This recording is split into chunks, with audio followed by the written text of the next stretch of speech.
नमस्कार सभी को। आपका आज फिर से स्वागत है ज्ञान वाटिका यूट्यूब चैनल पर। तो हम पढ़ रहे थे प्रकाश का परावर्तन और अपवर्तन चैप्टर को, जिसमें हम आप लोगों को प्रकाश के परावर्तन चैप्टर पढ़ने से पहले प्रकाश के बारे में बेसिक जो ज्ञान होते हैं, बेसिक नॉलेज होते हैं, उसका जो कुछ मुख्य पार्ट्स होता है उसको हम समझा चुके थे इससे पिछले क्लास में। और आज हम लोग पढ़ेंगे जो हमारा मेन टॉपिक है वो क्या है, प्रकाश का परावर्तन। क्या है?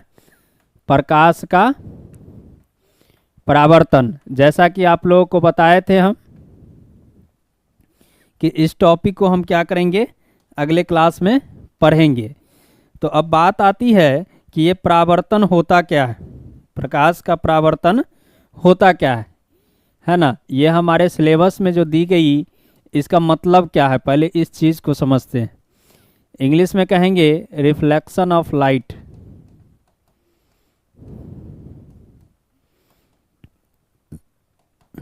ठीक है, तो देखिए परावर्तन का अर्थ होता है किसी भी सतह से टकराकर वापस लौट जाना। किसी भी सतह से टकराकर वापस लौट जाना। जैसे कि हम पहले भी इसमें बताए थे कि परावर्तन जैसे ध्वनि कहीं से आपको सुनाई पड़ती है और वो टकरा करके फिर हमको दोबारा बार सुनाई पड़ती है ना।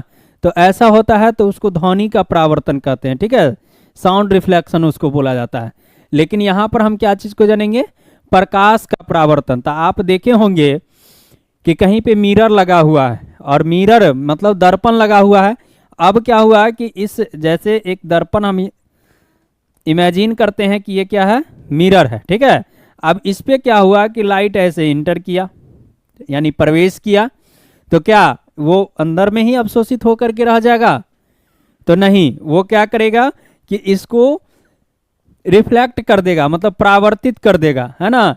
और अगर हम यहाँ पे खड़े हैं तो हमको चमकता हुआ वो दिखाई पड़ेगा, है ना। ऐसा होता है कि कभी कभी दर्पण पर जब प्रकाश किरण पड़ती है तो आँख हमारा क्या होता है कि वहाँ पर कहते हैं ना कि वो अंधेरा सा हो जाता है, आँख चिलमिलाने लगता है, हमको दिखाई नहीं पड़ता है। ठीक है, तो इसी से रिलेटेड यहाँ पर जो है ये परावर्तन बताई गई है। ठीक है, तो जैसे कि प्रकाश का परावर्तन का डिफिनीशन क्या होगा, तो प्रकाश का किसी सतह से टकराकर पुनः उसी माध्यम में लौटने की घटना को प्रकाश का परावर्तन कहेंगे। क्या कहेंगे? प्रकाश का किसी सतह से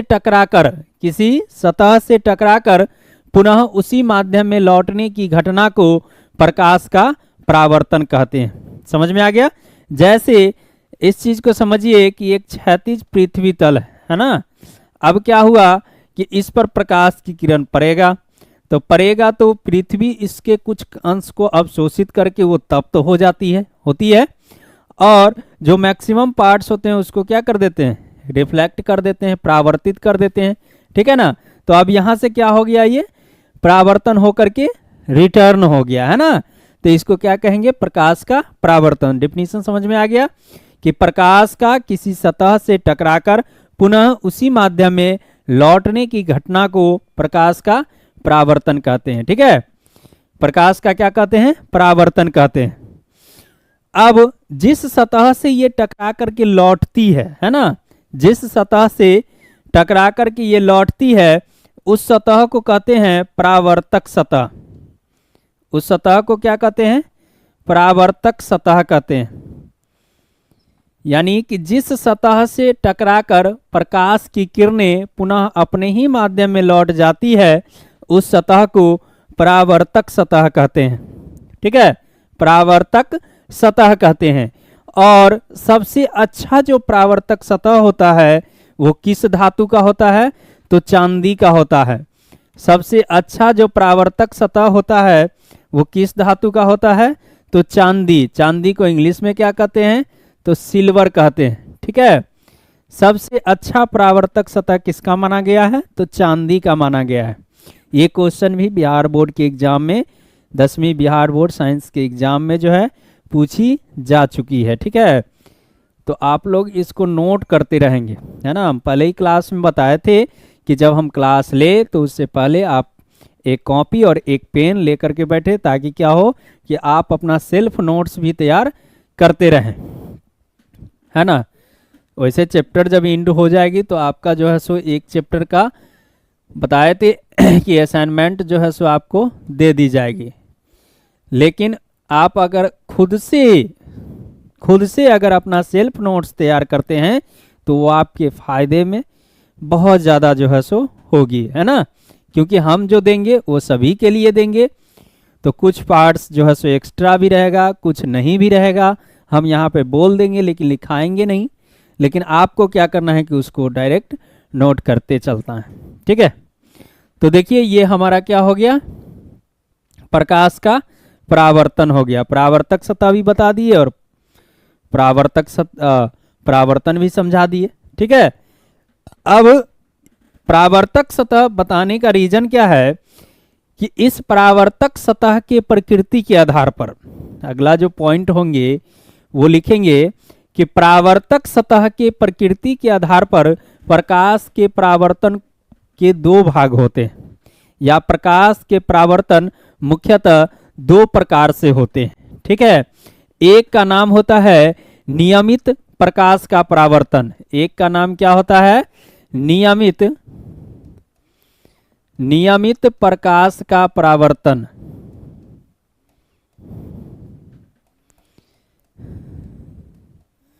और दूसरा होता है अनियमित प्रकाश का परावर्तन। अनियमित प्रकाश का परावर्तन, ठीक है, इसको लिख लेंगे। अब सवाल उठती है कि नियमित क्या होता है और अनियमित क्या होता है, जबकि है तो दोनों परावर्तन ही, लेकिन एगो में नियमित लगा हुआ है, एगो में अनियमित लगा हुआ है।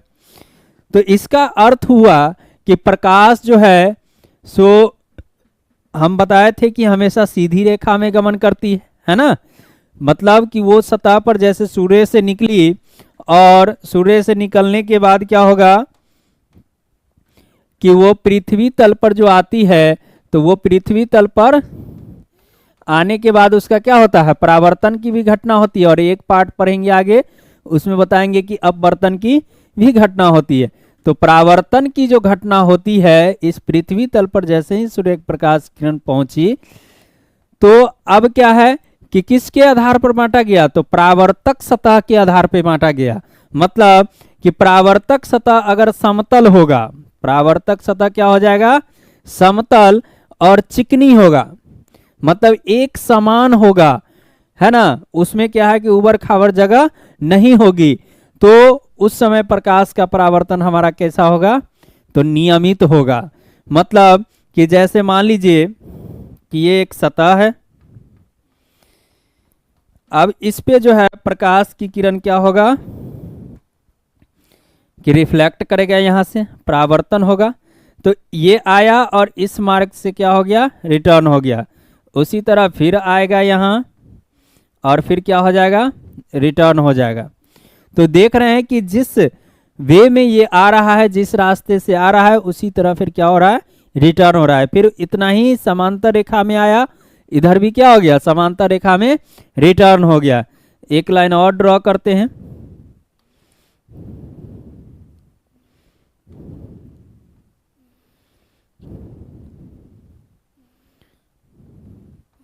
अब फिर क्या हो जाएगा कि ये यहां से रिटर्न हो जाएगा। मतलब कि एक यहां पर क्या हो रहा है, नियम का पालन हो रहा है, इसलिए इसको क्या कहेंगे, नियमित प्रकाश का परावर्तन कहेंगे, ठीक है। अब दूसरा है अनियमित प्रकाश का परावर्तन। मतलब कि इसमें क्या कैसा था, समतल जगह था, इसमें कैसा था, समतल जगह। और इसमें क्या होगा कि जो उसका सतह होगा वो समतल नहीं होगा, ऊबड़ खाबड़ होगा, कहीं पे धंसा होगा, कहीं पे उठा हुआ होगा। तो अब जो इस पर लाइट पड़ेगा, मतलब प्रकाश का परावर्तन इस पर पड़ेगा, प्रकाश की किरण जो है सो इस पर प्रवेश करेगा, यानी इस पर से टकराएगा, तो ये इस तरह भी जा सकता है। अब क्या हुआ कि ये ऊपरी खाबर जगह पे पड़ा, ऊपरी पर, तो ये क्या हो जाएगा, ऐसे चला जाएगा। फिर इसी तरह एक यहाँ आया अब क्या होगा कि इसका कुछ और डायरेक्शन हो जाएगा। तो इस तरह जो है सो इसमें कोई नियम का पालन नहीं होता है। उसमें क्या होगा कि कोई नियम का पालन नहीं होने के कारण प्रकाश के परावर्तन को यहाँ पर क्या कहेंगे, अनियमित परावर्तन कहेंगे। कैसा कहेंगे, अनियमित परावर्तन कहेंगे। तो दोनों आपको बहुत अच्छे से समझ में आ गया होगा। तो अब पहला का डिफिनीशन आप लिखेंगे, नियमित प्रकाश का परावर्तन क्या होता है। तो लिखेंगे प्रकाश का वैसा परावर्तन जिसमें प्रकाश की किरणें जब समतल या चिकनी सतह पर पड़ती है तो उसका परावर्तन नियमित रूप से होता है ना, या एक नियम का पालन करते हुए उसका परावर्तन होता है, इसलिए उसे क्या कहते हैं, नियमित प्रकाश का परावर्तन कहते हैं। क्या हो जाएगा, नियमित प्रकाश का परावर्तन कहते हैं। ठीक है, हो गया क्लियर। अब दूसरा लिखिए, अनियमित प्रकाश का परावर्तन।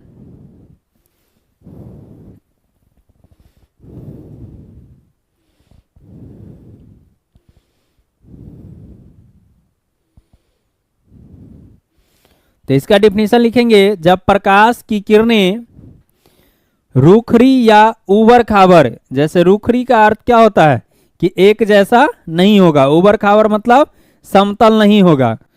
तो रूखरी या ऊबड़ खाबड़ सतह पर पड़ती है तो उसका परावर्तन नियमित रूप से नहीं होती है, अर्थात वह किसी नियम का पालन नहीं करता है। इसलिए प्रकाश के ऐसे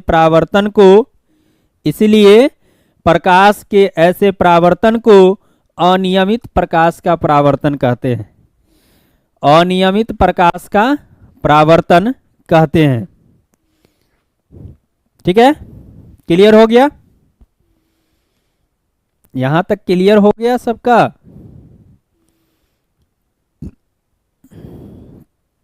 तो चलिए अब अगला पॉइंट हम लोग देखते हैं इससे रिलेटेड, कि अब जो हम पढ़ेंगे इसमें दर्पण की चर्चा हुई अभी, है ना, आगे दर्पण के बारे में भी पढ़ेंगे। उससे पहले हमको पढ़ना है प्रतिबिंब क्या होता है, ताकि दर्पण में जब प्रतिबिंब का निर्माण हम पढ़ाएंगे तो आपको अच्छे से समझ में आ जाएगी कि प्रतिबिंब क्या होता है। तो पहले हम पढ़ते हैं प्रतिबिंब को, है ना।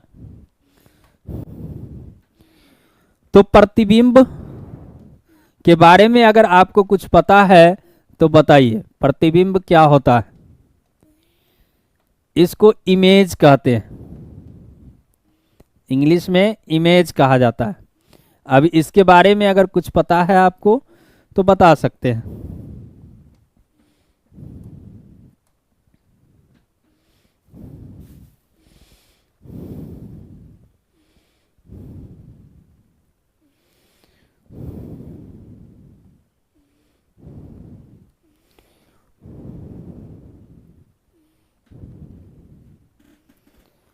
चलिए हम बताते हैं क्या होता है, कि जैसे कि हम यहाँ पे खड़े हैं और हमारे सामने में क्या कर दिया जाए, एक दर्पण को लगा दिया जाए। तो दर्पण में जो प्रतिबिंब, जो हमारा चेहरा दिखाई पड़ेगा वही क्या कहलाता है, प्रतिबिंब कहलाता है। वही क्या कहलाता है, प्रतिबिंब कहलाता है। और यह बनता कैसे है, तो ये इसके बनने का रीजन क्या है कि हमारे चेहरे पर से प्रकाश का रिफ्लेक्शन जो है वो किस पर हुआ, दर्पण पर हुआ। और दर्पण में क्या दिखाई पड़ा, हमारा चेहरा दिखाई पड़ा। हम पहले ही बताए थे कि प्रकाश के कारण ही हम जो है सो देख पाते हैं और प्रतिबिंब का भी निर्माण होता है। अगर ना हो तो फिर हमें ना हम देख पाएंगे और ना ही प्रतिबिंब का निर्माण हो पाएगा। ठीक है, मतलब कि जैसे कि किसी बिंदु वस्तु स्रोत से, मान लीजिए कि कहीं से प्रकाश की किरण आ रहा है और हम क्या हो गए कि यहाँ पे खड़े हैं। अब खड़े हैं तो हमारा क्या बनेगा, उसमें प्रतिबिंब बनेगा। तो कैसे बनेगा, तो दो प्रकाश की किरणें कम से कम आपस में टकराएगी। जैसे कि यहाँ से जो है सो लाइट आई, है ना, अब यहाँ पे कोई वस्तु है, ठीक है, यहाँ पर कोई वस्तु है, अब इस पे क्या हुआ, लाइट आया। अब यहाँ पे अगर दर्पण रखी हुई है, ठीक है, दर्पण मान लीजिए यहाँ पे रखी हुई है तो क्या होगा कि इस पर टकराएगा, और टकराने के कारण क्या होगा कि यहाँ पर इसका प्रतिबिंब बन जाएगा। ठीक है, इसी में क्या बनेगा, इसका इमेज बन जाएगा।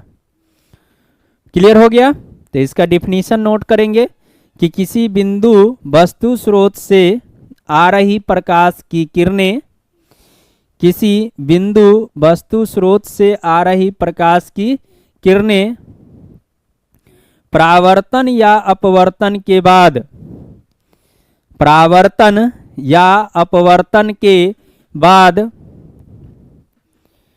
जिस बिंदु पर मिलती है, जिस बिंदु पर मिलती है या मिलती हुई प्रतीत होती है, जिस बिंदु पर मिलती है या मिलती हुई प्रतीत होती है, तो उस बिंदु को उस वस्तु का, तो उस बिंदु को उस वस्तु का प्रतिबिंब कहते हैं।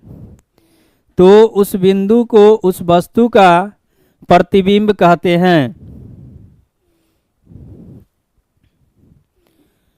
ठीक है, जैसे अभी यहां पर दिए एक एग्जाम्पल, इस चीज को ऐसे समझते हैं। मान लेते हैं कि ये एक प्रकार का क्या है, दर्पण है। अब दर्पण पर क्या हुआ कि जैसे कि यहाँ से कोई प्रकाश स्रोत से जो है सो इस पर प्रकाश किरण टकराएगी, है ना। टकराने के बाद क्या होगा कि यहाँ से ये क्या होगा, रिफ्लेक्ट करेगा। तो रिफ्लेक्ट करेगा तो क्या बनेगा, इसका प्रतिबिंब बनेगा, है ना। तो प्रतिबिंब जिस स्थान पे बनेगा वही स्थान क्या कहलाएगा, इसका, है ना। मतलब किरण जिस स्थान पे कटेगा वही स्थान क्या कहलाएगा, प्रतिबिंब कहलाएगा। ठीक है, तो इसमें जो एग्जाम्पल हम जो यहाँ पर देंगे, तो दर्पण में आप पढ़िएगा क्या चीज, उत्तल दर्पण और अवतल दर्पण। तो वहाँ पे 6 कंडीशन आपको बताएंगे अवतल दर्पण में, और 2 कंडीशन बताएंगे किसमें, उत्तल दर्पण में। तो बेहतर से आपको क्या है कि इस प्रतिबिंब का निर्माण वहाँ पर समझ में आ जाएगा। ठीक है, इसलिए हम यहाँ पर फिगर से समझाने के लिए बताए थे। अब लिखेंगे उसको आगे, है ना, आगे समझेंगे। और अब इसी प्रकृति के आधार पर, है ना, मिलती है या मिलती हुई प्रतीत होती है, इसके आधार पर प्रतिबिंब को जो है वो 2 भागों में बांटा गया। कितने भागों में बांटा गया, तो 2 भागों में बांटा गया। एक का नाम रखा गया वास्तविक प्रतिबिंब, एक को कहा गया वास्तविक प्रतिबिंब, और दूसरा को कहा गया काल्पनिक प्रतिबिंब।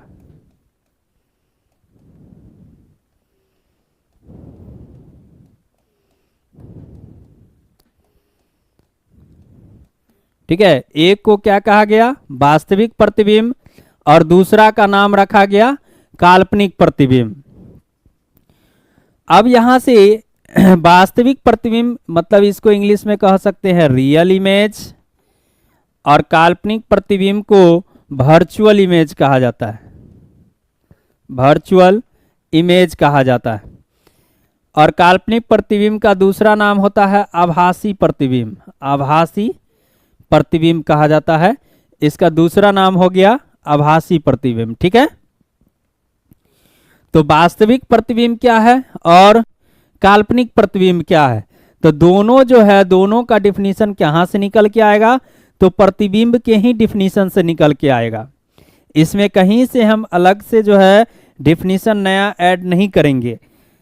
अब देखिए, तो डिफिनीशन क्या होगा, तो उस डिफिनीशन को एक बार याद करते हैं, एक बार समझते हैं कि उसमें हमने क्या कहा कि किसी बिंदु वस्तु स्रोत से आ रही प्रकाश की किरणें परावर्तन या अपवर्तन के बाद जिस बिंदु पर मिलती है या मिलती हुई प्रतीत होती है, तो उस बिंदु को उस वस्तु का क्या कहते हैं, प्रतिबिंब कहते हैं। ठीक है, अब यहां पर अंतर कहां से करेंगे, तो जहां पर मिलती है, जहां पर वास्तव में मिलती है तो उसको वास्तविक प्रतिबिंब कहेंगे, और मिलती हुई प्रतीत होती है तो उसको कहेंगे काल्पनिक प्रतिबिंब। ठीक है, तो आप लोग पहला लिख करके क्या करेंगे, डैश देंगे। पहला लिख करके डैश देने का मतलब कि इसका हमको क्या अब जानना है, डिफिनीशन जानना है कि वास्तविक प्रतिबिंब किसे कहते हैं। ठीक है, तो लिख करके आप लोग डैश दीजिए।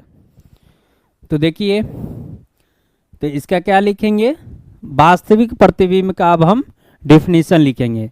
तो लिखिए, इसको समझा चुके हैं। लिखिए कि किसी बिंदु वस्तु स्रोत से आ रही प्रकाश की किरणें परावर्तन या अपवर्तन के बाद जिस बिंदु पर मिलती है, जिस बिंदु पर मिलती है, उस बिंदु को उस वस्तु का वास्तविक प्रतिबिंब कहते हैं। उस बिंदु को उस वस्तु का वास्तविक प्रतिबिंब कहते हैं। जैसे कि मान लीजिए कि ये क्या है, दर्पण है एक, ये क्या है, दर्पण है। अब इसमें क्या होगा कि एक वस्तु को हम रख दिए यहाँ प्रधान अक्ष, इस रेखा को कहेंगे प्रधान अक्ष, आके समझेंगे इसको। अब इस वस्तु को रख दिए, अब यहाँ से प्रकाश किरण आया और टकरा करके क्या होगा, रिटर्न हो जाएगा। टकरा करके क्या होगा, रिटर्न हो जाएगा। फिर इससे जो है सो और प्रकाश की किरण निकलेगा और टकरा करके फिर क्या हो जाएगा, रिटर्न हो जाएगा। तो यहाँ पर कटा दोनों, है ना, क्या हुआ कि यहाँ पर दोनों क्या हो गया, कटा। तो इसका प्रतिबिंब कहाँ बनेगा, यहीं पे बनेगा। तो किस रूप में बन रहा है, वास्तविक कटान से बन रहा है, इसीलिए ये क्या हो जाएगा, वास्तविक प्रतिबिंब हो जाएगा। ठीक है, तो इसका अर्थ हुआ कि वास्तविक प्रतिबिंब जो है वो किरणों के वास्तविक कटान से बनता है, वो किरणों के क्या होता है, वास्तविक कटान से बनता है। और काल्पनिक प्रतिबिंब जो होता है वो किरणों के काल्पनिक कटान से बनता है, आगे बताएंगे उसमें। उसके बाद वास्तविक प्रतिबिंब देख रहे हैं कि यहाँ पर किस रूप में, तो उल्टा रूप में प्राप्त हुआ, नीचे प्राप्त हुआ ना। अगर ऊपर प्राप्त होता तो सीधा होता, नीचे प्राप्त हुआ इसलिए क्या हो गया, उल्टा। तो इसका एक क्या हो गया कि यह वास्तविक कटान से बनता है और यह जो है किस प्रकार का होता है, तो इसकी प्रकृति कैसी होती है, तो उल्टा होती है ना। इसके बाद देखिए, इसमें एक पॉइंट और आएगा कि इसी प्रतिबिंब को हम पर्दे पर प्राप्त कर सकते हैं। पर्दा कहने का अर्थ कि जैसे प्रोजेक्टर वगैरह जो चलाया जाता है तो उससे पहले उसको रिकॉर्ड किया जाता है। रिकॉर्ड करने के बाद, वास्तविक रूप से रिकॉर्ड करने के बाद फिर हम उसको क्या करते हैं, देखते हैं। तो मतलब कि इसको जो है पर्दे पर प्राप्त कर सकते हैं। ठीक है, तो ये सब क्या हो गया, वास्तविक प्रतिबिंब के गुण हो गए, है ना। अब जानते हैं हम लोग कि काल्पनिक प्रतिबिंब क्या होता है। तो इसमें क्या हम पढ़े कि जहां वास्तविक रूप से हमको मिलती हुई प्रतीत होती है तो उसको वास्तविक प्रतिबिंब कहते हैं।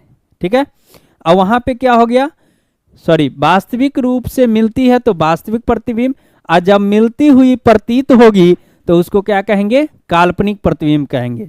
तो इसका डिफिनीशन लिखेंगे कि किसी बिंदु वस्तु स्रोत से आ रही प्रकाश की किरणें, किसी बिंदु वस्तु स्रोत से आ रही प्रकाश की किरणें परावर्तन या अपवर्तन के बाद जिस बिंदु पर मिलती हुई प्रतीत होती है, जिस बिंदु पर मिलती हुई प्रतीत होती है, तो उस बिंदु को उस वस्तु का काल्पनिक प्रतिबिंब कहते हैं।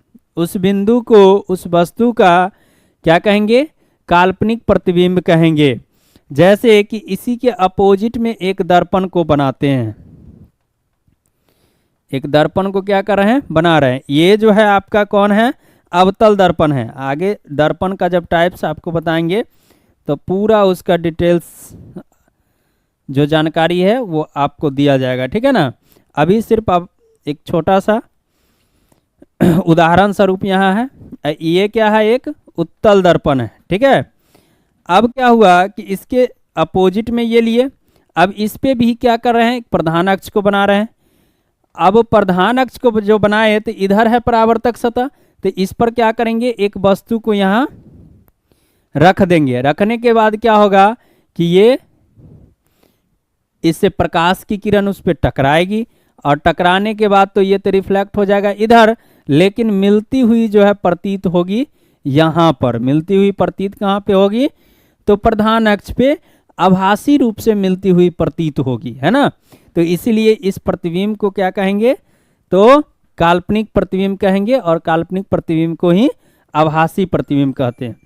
ये जो प्राप्त हुआ ये प्रधान अक्ष के ऊपर प्राप्त होता है, प्रधान अक्ष के ऊपर प्राप्त होता है, इसलिए इसकी जो प्रकृति हो जाएगी वो कैसा होगा? तो सीधा होगा। कैसा होगा?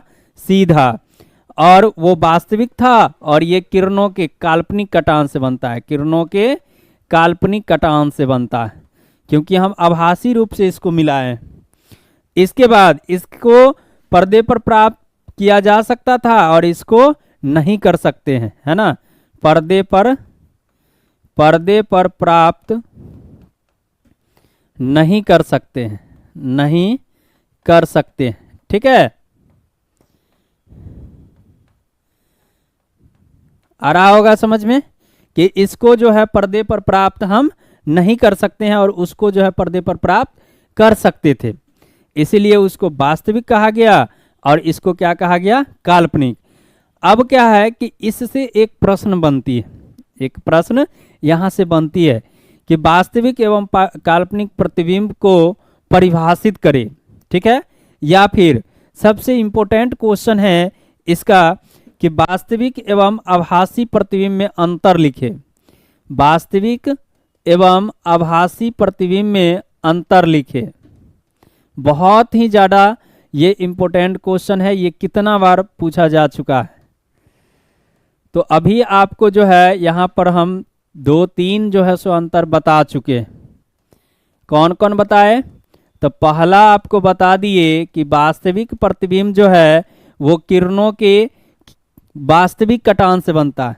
तो इसके अंतर को लिखने का थोड़ा सा स्टैंडर्ड इसको अगर लिखेंगे ताकि पूरा का पूरा नंबर मिले तो कैसे लिखेंगे?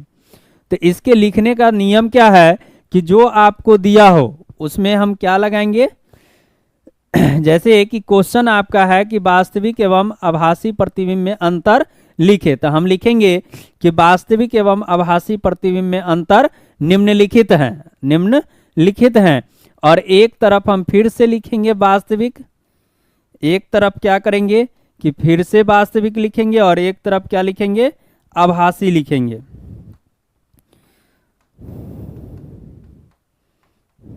और एक तरफ क्या लिख देंगे? आभासी, ठीक है। अब इधर जो अंतर लिखने की बात हो तो इसमें क्या देंगे? सीरियल नंबर देंगे और लिखेंगे कि यह किरणों के, पहला पॉइंट, यह किरणों के वास्तविक कटान से बनता है। इसमें क्या लिखेंगे? यह किरणों के काल्पनिक कटान से बनता है। आप लोग को लिखना है, ठीक है ना। यह किरणों के वास्तविक कटान से बनता है, और उसमें लिखेंगे यह किरणों के काल्पनिक कटान से बनता है। उसके बाद दूसरा लिखेंगे, तीसरा पॉइंट लिखेंगे कि इसे पर्दे पर प्राप्त किया जा सकता है, और उसे लिखेंगे कि इसे पर्दे पर प्राप्त नहीं किया जा सकता है, ठीक है। समझ में आ गया 3 गो पॉइंट। अब एक और चौथा है कि देखे होंगे यहाँ पे कि प्रतिबिंब जो आपका बना था वो कैसा बना था? तो दर्पण एक जो है दर्पण के सामने बना, एक में क्या हुआ था? दर्पण के पीछे बना था। देखिए यहाँ पर इसमें क्या रखे थे कि वस्तु को दर्पण के सामने रखे थे और प्रतिबिंब भी दर्पण के सामने बना, लेकिन इसमें जो है वस्तु को पीछे रखा गया और वस्तु को दर्पण के सामने रखा गया लेकिन प्रतिबिंब जो है दर्पण के पीछे बना, है ना। तो इसका जो लास्ट पॉइंट होगा वो क्या लिखेंगे हम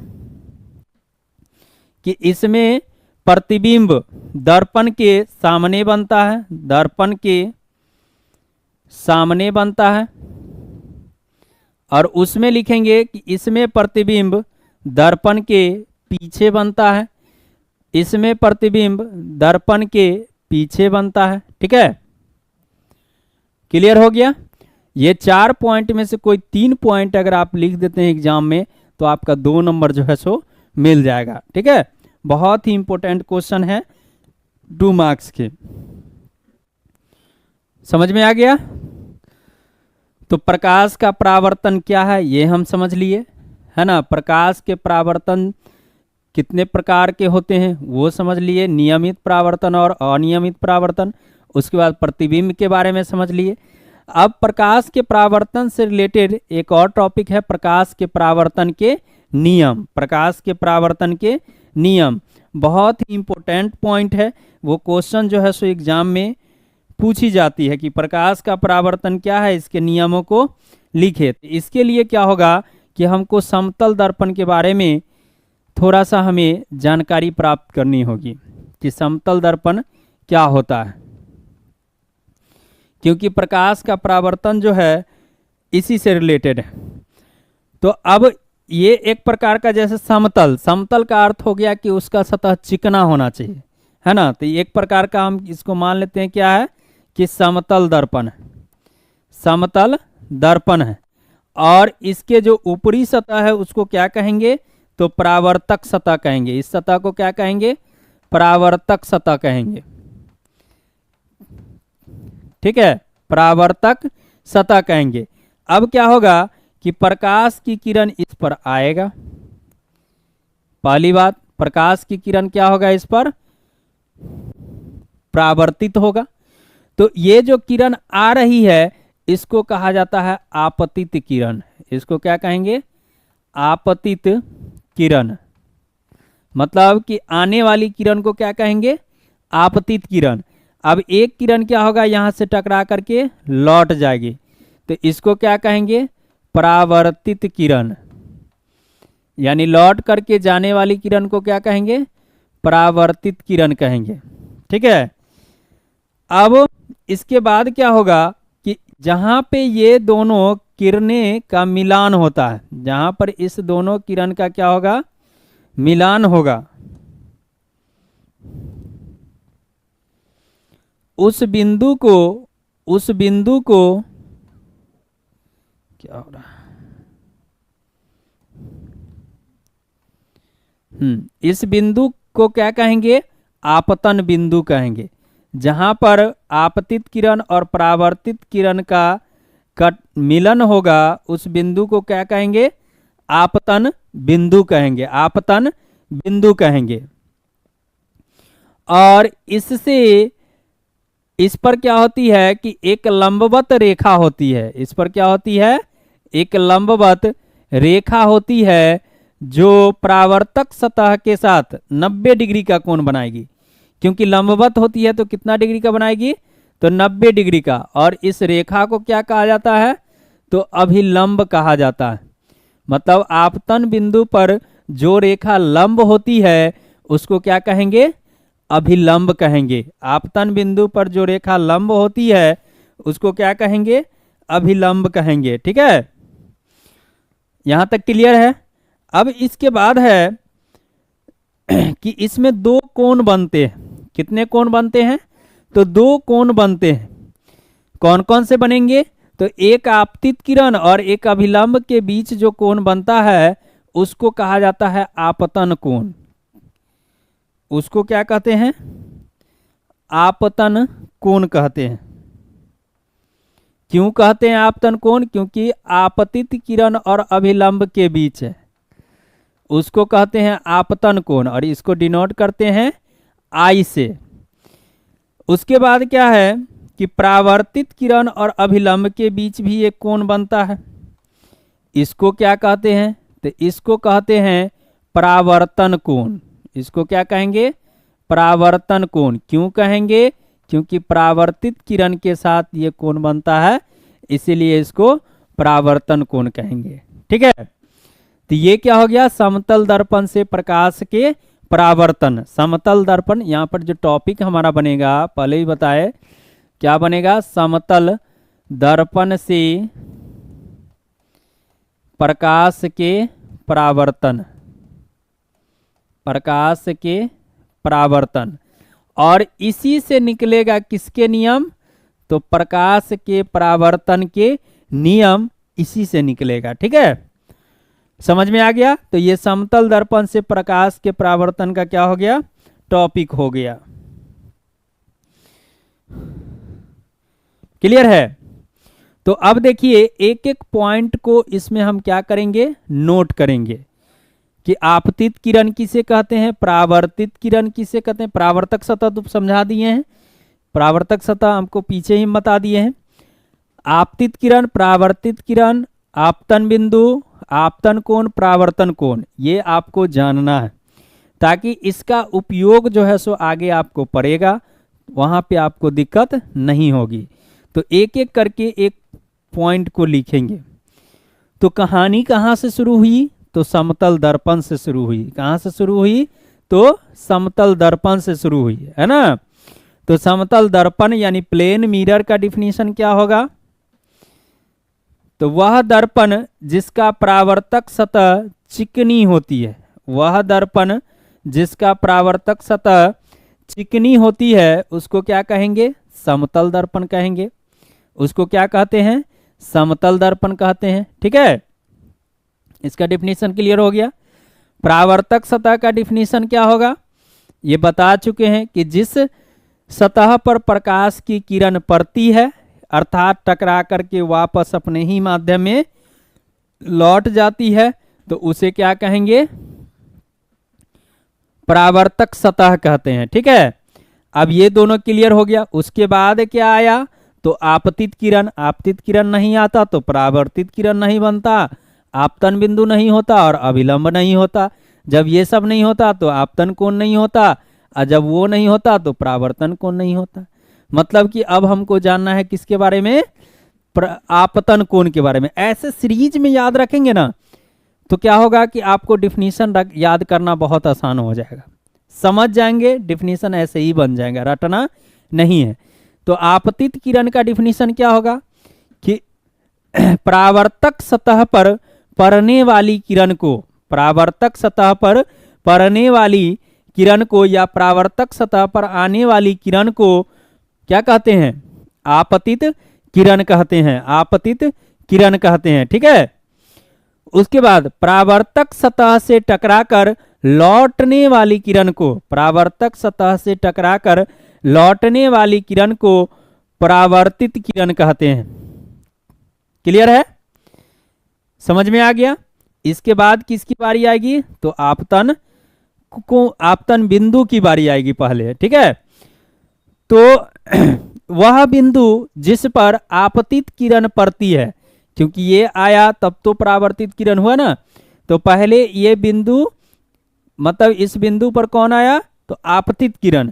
तो इसका डिफिनीशन क्या लिखेंगे, वह बिंदु जिस पर आपतित किरण पड़ती है उसे क्या कहेंगे, आपतन बिंदु कहेंगे, उसे आपतन बिंदु कहेंगे। ठीक है, यानी आपतन बिंदु कहते हैं, ऐसे लिखेंगे। इसके बाद देखिए अभिलंब की बारी होगी। तो वह सीधी रेखा जो आपतन बिंदु पर लंब हो, वह सीधी रेखा जो आपतन बिंदु पर लंब हो उसे क्या कहेंगे, अभिलंब कहते हैं, उसे अभिलंब कहते हैं। ठीक है, इसको डिनोट करने के लिए एन का यूज किया जाता है, नॉर्मल। ठीक है, एन का यूज करेंगे। उसके बाद क्या है, आपतन कोण, जिसको आई से डिनोट करते हैं, है ना। तो आपतन कोण क्या होता है कि आपतित किरण और अभिलंब, आपतित किरण इधर का और इधर का क्या है, अभिलंब, इसके बीच बने कोण को आपतन कोण कहते हैं। मतलब आपतित किरण और अभिलंब के बीच बने कोण को आपतन कोण कहते हैं। ठीक है, अब नेक्स्ट है आपका परावर्तन कोण। तो परावर्तित किरण और अभिलंब के बीच बने कोण को परावर्तन कोण कहते हैं। क्लियर हो गया।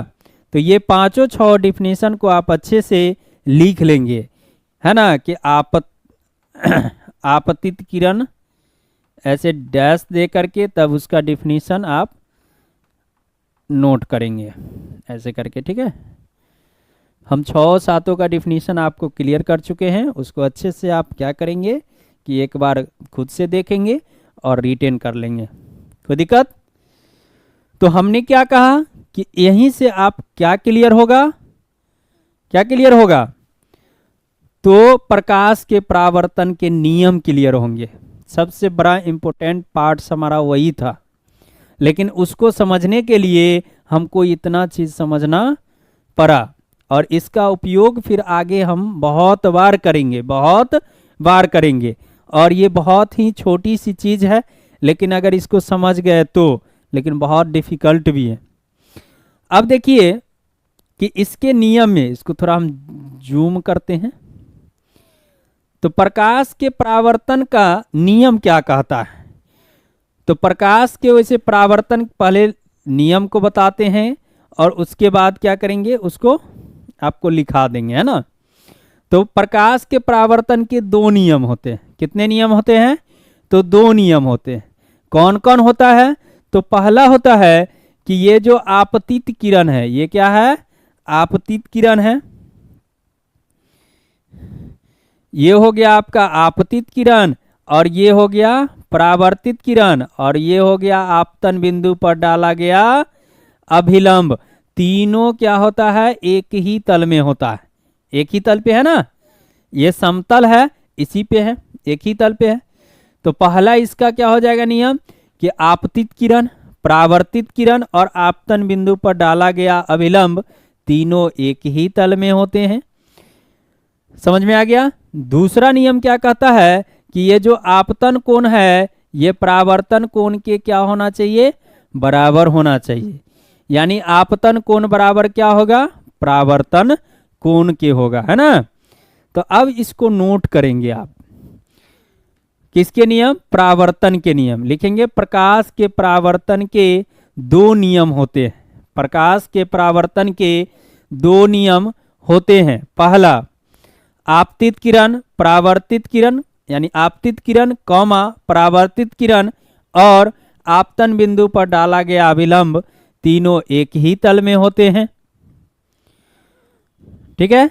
और दूसरा नियम लिखेंगे 2 नंबर दे करके, आपतन कोण परावर्तन कोण के बराबर होता है, आपतन कोण परावर्तन कोण के बराबर होता है। और उसके नीचे लिखेंगे अर्थात कोण आई बराबर कोण आर, कोण आई बराबर कोण आर, ठीक है। कोण आई बराबर कोण आर, क्लियर हो गया ये, ठीक है। आपका पॉइंट यहां पर क्लियर हो चुका है। अब क्वेश्चन कैसे राइज होगा, तो प्रकाश का परावर्तन क्या है, इसके नियमों को लिखे।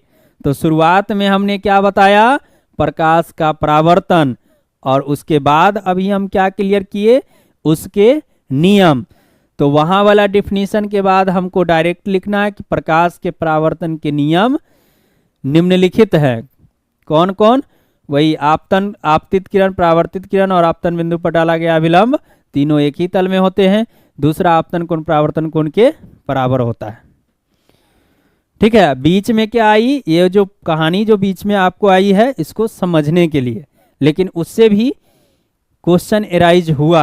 अगर उस चीज को नहीं समझते तो कोण आई बराबर कोण आर जो है सो हमको समझ में नहीं आता, ठीक है। अब लास्ट, आज की क्लास का लास्ट टॉपिक हम पढ़ेंगे, समतल दर्पण से प्रकाश के परावर्तन की जो विशेषताएं हैं उसको जानेंगे। तो टॉपिक क्या होगा आपका, है ना, कि उसके विशेषता में हम प्रतिबिंब को देखें, है ना। तो क्या होगा कि यहाँ पर टॉपिक आएगा कि समतल दर्पण द्वारा बने प्रतिबिंब की विशेषताएं। तो उसमें कैसा प्रतिबिंब बनता है, पहले तो काल्पनिक बनता है। ये एक प्रकार का मान लेते हैं समतल दर्पण है ना। अब इसमें बनेगा कैसा, तो काल्पनिक प्रतिबिंब बनेगा। और मान लेते हैं कि एक वस्तु को हम क्या किए, यहाँ पे रख दिए। अब रखेंगे तो ये क्या होगा कि इधर इसका प्रतिबिंब बनेगा, इधर क्या बनेगा, प्रतिबिंब बनेगा। वो कैसा बनेगा, तो सीधा बनेगा। सीधा प्रतिबिंब कैसा होता है, तो काल्पनिक होता है। सीधा प्रतिबिंब कैसा होता है, तो काल्पनिक होता है। और एक चीज और है कि इसमें वस्तु को हम जितना डिस्टेंस पे रखेंगे, प्रतिबिंब भी उसके पीछे उतना ही डिस्टेंस पे बनेगा। मतलब वस्तु की दूरी प्रतिबिंब की दूरी के बराबर होगी, वस्तु की दूरी प्रतिबिंब की दूरी के बराबर होगी। ठीक है। तो पॉइंट को नोट करने से पहले उसका टॉपिक दे दीजिए कि समतल दर्पण द्वारा बने प्रतिबिंब की विशेषताएं। समतल दर्पण द्वारा बने प्रतिबिंब की विशेषताएं।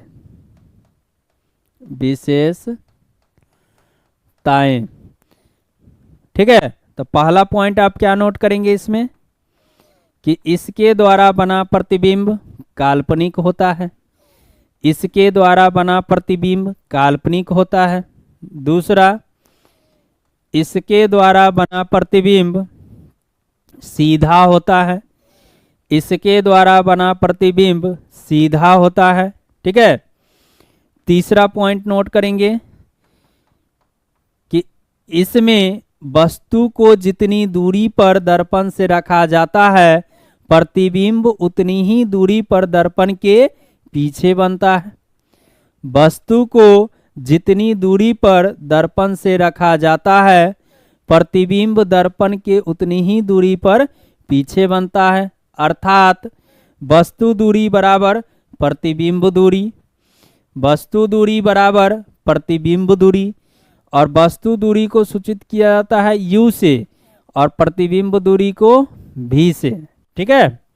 छोटी छोटी पॉइंट को यहाँ समझते चलेंगे ताकि दर्पण सूत्र जब हम बताएंगे तो आपको वहाँ प्रॉब्लम नहीं होगी, क्योंकि दर्पण सूत्र क्या होता है 1/v + 1/u बराबर 1/f। तो vu क्या होता है उसको समझ लेना है कि u मतलब वस्तु दूरी और v मतलब प्रतिबिंब दूरी। ठीक है। उसके बाद चौथा पॉइंट कि जितना आकार का आपका वस्तु होगा उतना ही आकार का प्रतिबिंब बनेगा।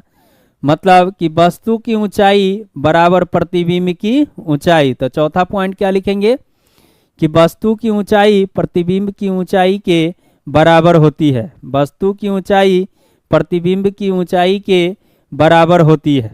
ठीक है।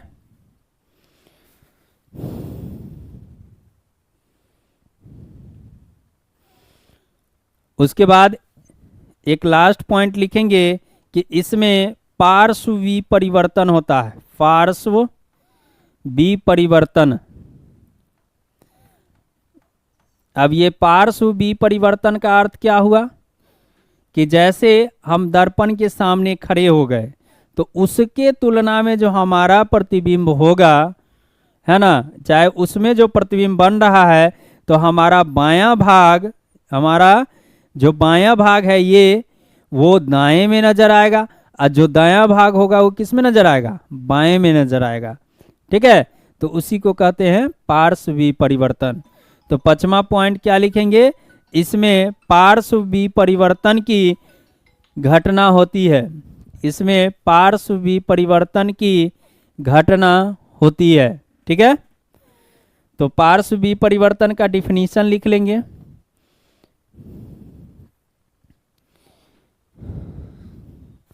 पार्श्व विपरिवर्तन का डिफिनीशन क्या होगा,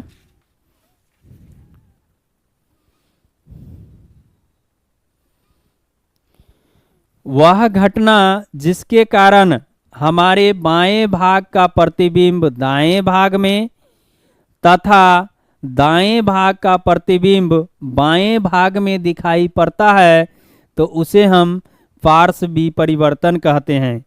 उसे हम क्या कहते हैं, पार्श्व विपरिवर्तन कहते हैं। ठीक है।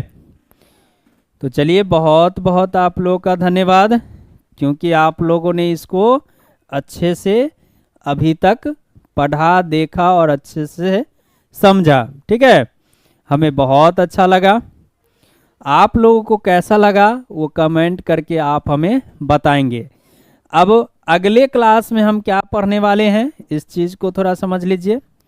अगले क्लास में हम पढ़ेंगे दर्पण को, है ना, मिरर क्या है इसको पढ़ेंगे। ये बहुत ही इम्पोर्टेंट टॉपिक है। वैसे प्रकाश के परावर्तन में हम जो क्लास लेंगे आपको उसमें से जरूर 2-3 क्वेश्चन पर क्लास आपको इम्पोर्टेंट क्वेश्चन निकल के आएंगे।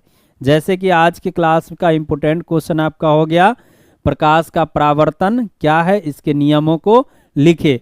वास्तविक प्रतिबिंब एवं काल्पनिक प्रतिबिंब में अंतर लिखें, ठीक है। और तीसरा क्वेश्चन समतल दर्पण द्वारा बने प्रतिबिंब की विशेषताओं को बताएं। ये कितना बार प्रश्न जो है सो पूछा जा चुका है, ठीक है। तो 3 प्रश्न आज की क्लास में क्लियर हो गए। इससे पहला क्लास जो हम लिए थे, पहला क्लास, उसमें आपके 3 क्वेश्चन वहां पे भी क्लियर हुआ था, ठीक ना। तो बहुत ही इम्पोर्टेंट ये चैप्टर है हमारे लिए, इसको अच्छे से हमें पढ़ना है। क्लियर हो गया? तो बस आज का क्लास यहीं तक रखते हैं। अब नेक्स्ट क्लास में हम बता ही दिए कि हमको दर्पण पढ़ना है, ठीक है ना। हमको पढ़ाना है, आपको पढ़ना है। तो इसी तरह आप लोग इसको देखें, समझे और इस चैनल पर बने रहें, ठीक है ना। आज का क्लास आपको अच्छा लगा हो तो ज़रूर लाइक करें और चैनल पर नए हैं तो सब्सक्राइब कर दीजिए। अगर बहुत अच्छा लगा होगा आपको तो इसको थोड़ा सा शेयर कर दीजिए, ठीक है। तो चलिए मिलते हैं हम फिर से नेक्स्ट क्लास में। आज के लिए बेस्ट ऑफ लक, आप लोगों का बहुत बहुत धन्यवाद।